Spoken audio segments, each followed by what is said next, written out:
Thank you, Mr. Speaker. House Bill 314 does 6 things, 4 of them housekeeping. I'll go through those quickly, and then the other 2 are more substantive. First thing it does is it allows the local Metro Council's government oversight and audit committee to subpoena former employees and officers. Currently, it's only existing employees and officers, so we're clarifying that if they're doing an investigation, they can subpoena former employees and officers. Second thing is it is not required. It removes the requirement for a council person to get the county attorney's approval before it can file an ordinance. That would be akin to us being required to get the Attorney General's approval before we file a bill. Metro Council, those 2 requests came from the Metro Council, and I talked to the county attorney about this one as well, which he supports the removal of the requirement, and his advice would be advisory only. The third thing it does is it removes the provision disallowing a member to sit on a removal committee if they were on the charging committee. So what that is if the Metro Council wants to remove either council person or the mayor, they put together a 5-person charging committee. However that charging committee votes, they're not allowed to vote on the ultimate question, thereby making the ability to remove a wrongdoer from office very difficult, and in fact to the mayor, impossible. That would be akin to the people on our impeachment committee not being able to vote on impeachment if it comes to the House floor. Again, that's just a housekeeping measure. It had unintended consequences when it was put into the statute. There's been a lot of talk about removing that. I don't know if there's any controversy on that. The fourth thing that it does is it requires an annual reporting of the expenses of the urban services district. In Louisville, old Louisville is taxed differently than the areas of Louisville that joined after merger. And so what this would do is require an audit and a reporting of how those tax dollars are spent to ensure that people's taxes that are being paid outside of that district are not being used for services only provided inside of the district. Again, not controversial. Even the council persons that testified against this bill in committee said that they didn't have any problem with that provision.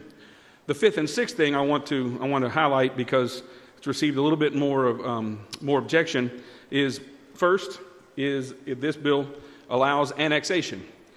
There's annexation allowed in the counties across Kentucky, except for in Jefferson County. There was a 12-year hiatus when we merged in 2000. It's now 20-something years later.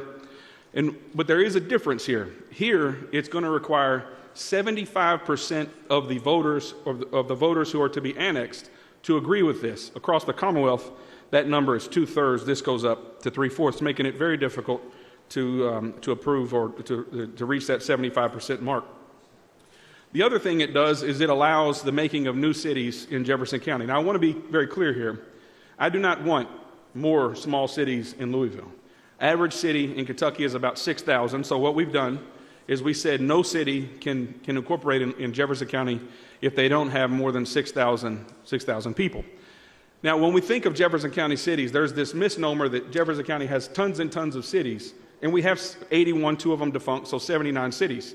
But if you look at per population, that's about the same amount, about 10,000, 1 per 10,000 voters, as it is across the Commonwealth. So while we have 80 cities or so, that's not more when you look at per capita than across the Commonwealth of Kentucky. But I wanted to make it more difficult. So what we did was we said that you can't incorporate unless there are more than 6,000 people in the area, and this is the hardest part of all, 75% of the qualified voters in that area must agree. Why is that important? Well, in many areas of Jefferson County, they're not getting services that they're paying for. A perfect example is LMPD. Not anything wrong with the police officers. It's not their call on where they police, where they patrol. But if you see a LMPD officer in my neck of the woods, you have seen a unicorn. They don't exist. We pay the same taxes, yet we get 1 officer for every 2,100 residents. In other areas of the community, there's 1 officer for every 200 residents. And we're not asking, this bill doesn't correct that. We're not asking for more officers. We're not asking for a better allocation of resources for us to get the services that we pay for. We're only asking for this. If 75% of a group of people in Valley Station or Fairdale or Fern Creek want to incorporate and take care of themselves above and beyond what the city's already doing, then they should be allowed to do so. In my area in the East End, we have incorporated cities, Middletown, J-Town, you've heard of them. A lot of those areas have their own police departments. Well, there's one place in Kentucky, in Jefferson County, that doesn't have any cities, and that's in the South End. And if the good people of Fairdale want to have a city, if 75% of them want to have a city, then state law should get out of the way.